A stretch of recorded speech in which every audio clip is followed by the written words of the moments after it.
Okay, the next trait is adaptability. And you know, most people, you could probably think, well, they're about a 5. They can adapt to change. They do fairly well with transition.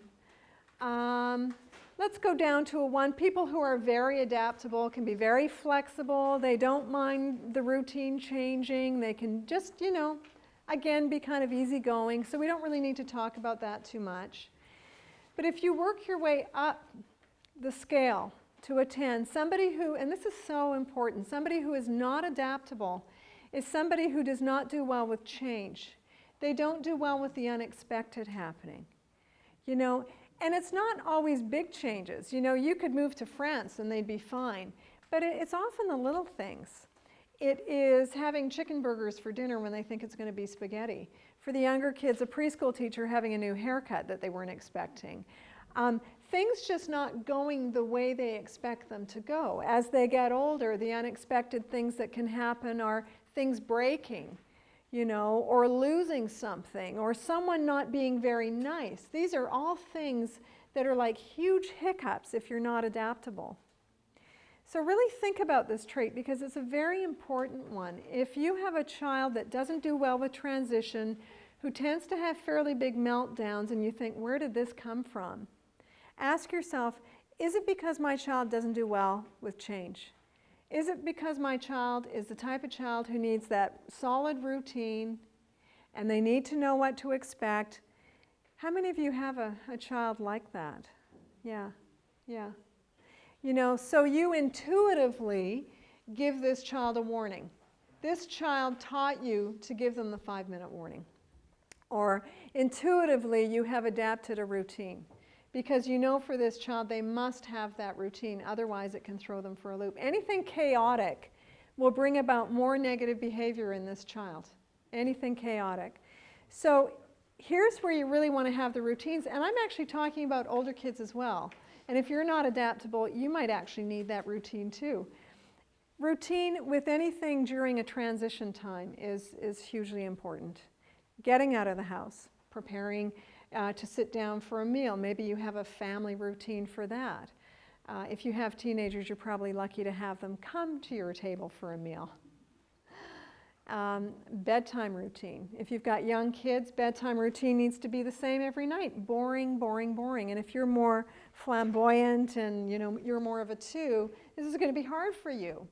I always say last call to the kitchen is the first part of bedtime routine. So for the grazers, that's the last chance they get to eat.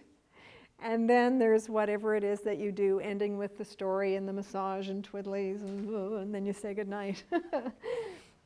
Now here's the thing with this trait, as your kids go through the school system and they're not adaptable, there are some interesting behaviors that will come from this. One of them is peer relationships can be upsetting to them. They can be accused of being a little bit controlling, kind of bossy. They're always telling other people what to do. You really want to avoid, again, those negative labels. Because what are they actually doing? Yes, it's controlling their environment, but they're also trying to alleviate their stress.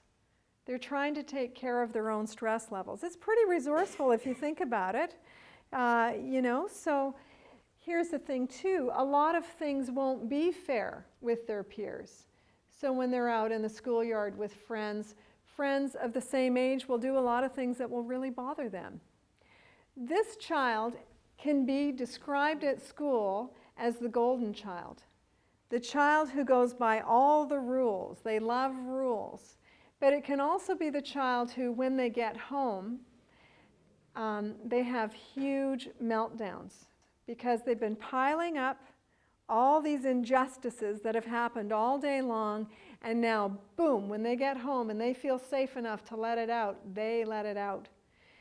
And sometimes, you know, you combine these two traits that we've just talked about. Maybe they're cautious, maybe they don't do well with change.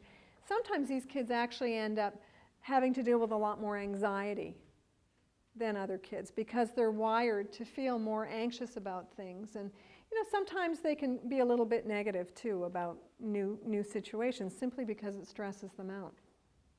So you really have to think about this and ask yourself, aggressive behavior in my child Could it be related to the fact that they're storing up injustices all day long? You know, and then when they get home, they finally get to decompress and out it comes.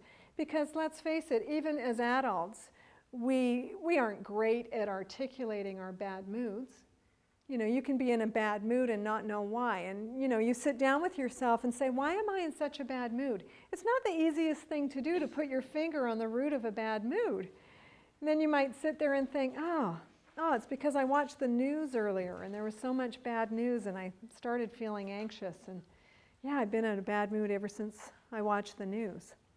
You know, young kids, teenagers, they're not going to do that. They're not going to come home and say, you know, my day went sideways today when this happened, and then my teacher threw this on me, and then that happened, and it just all piled up, and now I'm so frustrated and overwhelmed.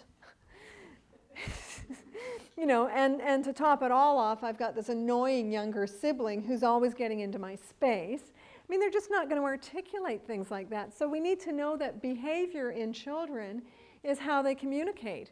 And we need to be the interpreter. We need to try to, you know, hold up what it is that they're doing and interpret for them. You're looking pretty upset right now. And let them talk about things. Let them decompress.